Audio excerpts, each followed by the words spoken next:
सुंदरपुर नामक एक गांव था। वहां पर एक किसान के पास कुछ बकरियां रहती थी। एक बकरी का एक बच्चा था जो कि बड़ा ही शरारती था। वह रोज रोज नए नए शरारतें करता रहता। बकरी माँ उसे बार बार समझाती, बेटे इतनी शरारत ठीक नहीं है, इस शरारत के कारण तुम मुसीबत में पड़ सकते हो। बच्चे ने हाँ में सिर को हिलाया और फिर से उछल कूद करने लगा। एक दिन बकरी और बच्चे दोनों भोजन की तलाश में जंगल में गए। माँ आगे आगे चल रही थी और बच्चा पीछे चल रहा था। अचानक बच्चा पीछे मुड़ा और दूसरी तरफ निकल गया और वह जंगल में इधर उधर भटकने लगा। और उधर बकरी माँ ने जब पीछे मुड़कर देखा तो वह अपने बच्चे को न पाकर परेशान होके अपने बच्चे को ढूंढने लगी। इधर बकरी का बच्चा परेशान होके जब उसे कुछ समझ नहीं आया तो वह एक पेड़ के नीचे बैठ गया। तभी वहां पर एक जंगली भेड़िया आ गया और बच्चे को देख वह बहुत खुश हो गया।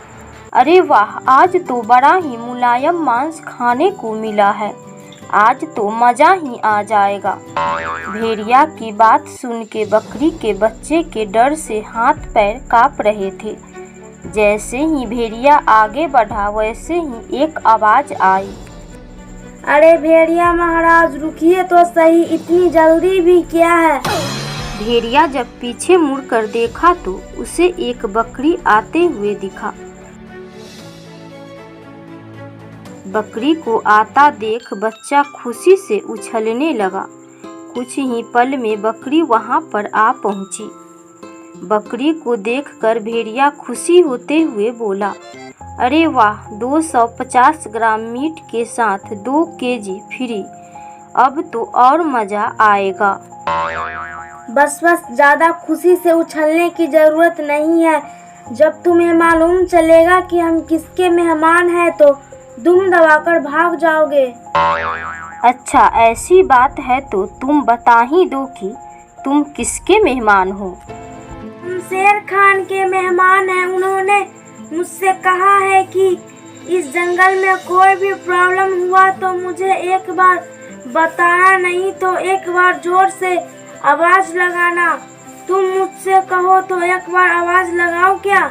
नहीं नहीं बकरी बहन, तुम अपने बच्चों को लेकर जाओ और शेर खान से मेरे बारे में कुछ मत कहना। इतना कहकर भेड़िया वहां से भाग निकला। भेड़िया के जाते ही बकरी भी वहां से अपने बच्चे को लेकर तेजी से घर की तरफ भागने लगी। तभी वहां पर एक बाघ मिल गया।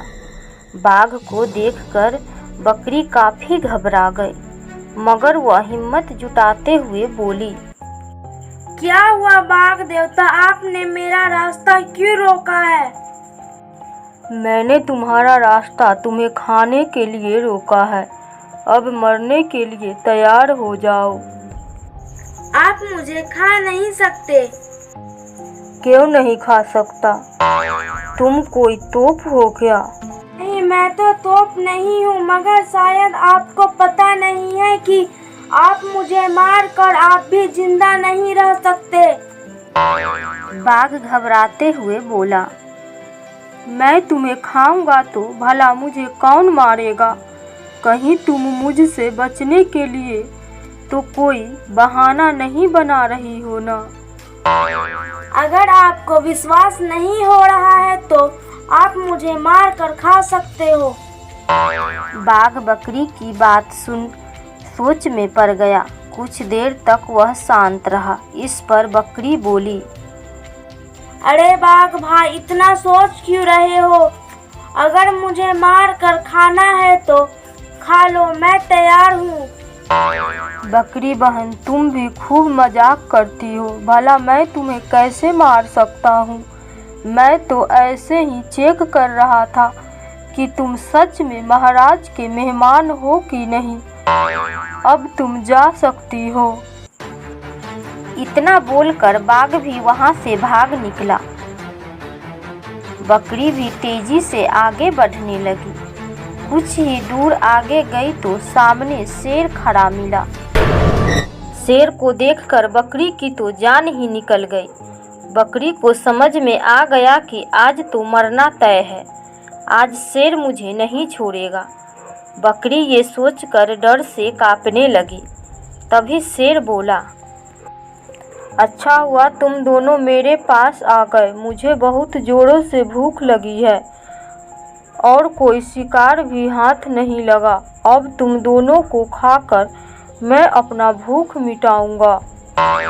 शेर की बात सुनके तो बकरी की डर से गला सूख रही थी, फिर भी उसने हिम्मत जुटाते हुए बोली, महाराज भोजन तो मैं आपका ही हूँ, मगर आप मुझे अभी नहीं खा सकते। मैं अभी तुम्हें क्यों नहीं खा सकता? इसीलिए महाराज क्योंकि मैं महारानी का भेजा हुआ दूत हूँ। महारानी शेरनी ने आपके भोजन के लिए ही तो हम दोनों को शिकारी कुत्ते से बचाया है, ताकि आप मेरा मांस खा सके। अब जल्दी से गुफा की ओर चलिए ताकि आप मेरा मांस खा सके। अब जल्दी से गुफा के पास चलिए, मैं स्नान करके वहीं पे आपसे मिलती हूँ। बकरी की बात सुन के शेर काफी प्रसन्न हो गया और वह गुफा की तरफ चला गया और इधर बकरी तेजी से अपने घर की तरफ भागने लगी और कुछ देर में अपने घर पहुंच गई और चैन की सांस ली। तो दोस्तों देखा न कि कैसे बकरी ने अपनी और अपने बच्चे का जान कैसे बुद्धिमानी और विवेक से बचा लिया। तो मिलते हैं फिर अगले कहानी के साथ। अगर आप चैनल पर नए हैं तो चैनल को सब्सक्राइब कर लें।